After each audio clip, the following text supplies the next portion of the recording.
7 a.m. You stumble into class, half awake. You woke up half an hour ago, and you make your way to the back of the class, and you collapse in your seat, waiting for the teacher to make that dreaded announcement you know is coming. And sure enough, it does, as she says, "Class, we'll be having a test on Chapter 7 today." 5 minutes more than you thought you were going to have, so you whip out your binder and furiously go through your notes, hoping that something, anything will stick.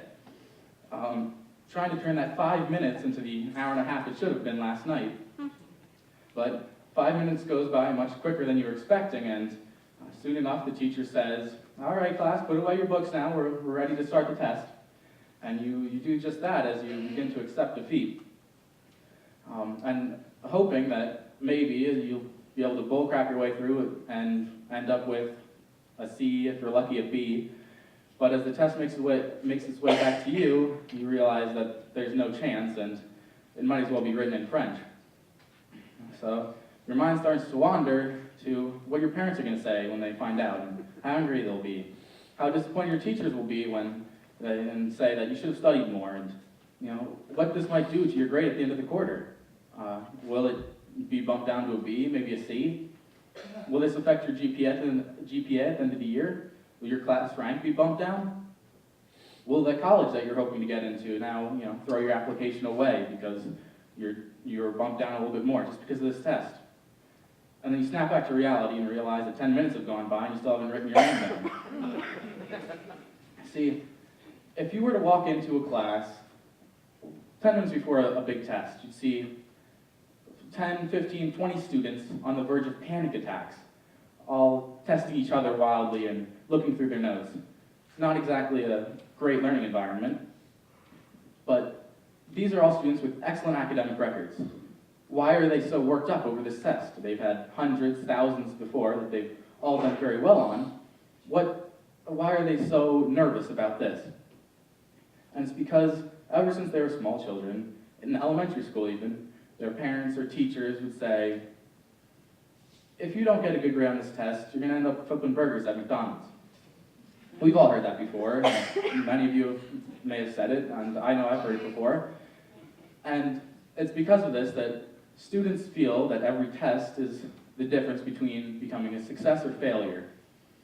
And I think the opposite is also true, that students feel that if they can get good grades and consistently get A's on their tests, that they'll get into a good college, and if they get into that good college, they'll get whatever job they want, making buckets of money and having a nice, perfect little family, and they'll have no problems. They'll be fine from there on out, as long as they can just get that good GPA that they need. Which is why I think school rewards cheating. Not intentionally, of course, but it does. Because these students feel that the most important thing in school is to get that good grade. It's not important what they learn. That's not what the colleges see. They need that number on their report card because that's what everyone sees. That's what the colleges see. That's what the jobs they're applying to see. They see the number on the report card. So the most important thing to them is not what they're learning. It's the grade on the test. Which brings me to a quote from the National Academy of Education. It says, "Most of these personal qualities that we hold dear, resilience and courage in the face of stress, a sense of craft in our work, a commitment to justice and caring in our social relationships, dedication to advancing public good in communal life, are exceedingly difficult to assess. And so, unfortunately, we have to measure what we can and eventually come to value what is measured over what is left unmeasured." Which brings me to my final point, which is students need to care less about grades and care a little bit more about what they're learning. Now let's go back to that class, those 10, 15, 20 students who are panicking over a test, and flash forward to the end of the test. They're all talking about what question they may have gotten wrong, how many points they'll get off for this or for that, and maybe what grade they got on the test. Is it B, a C, an A?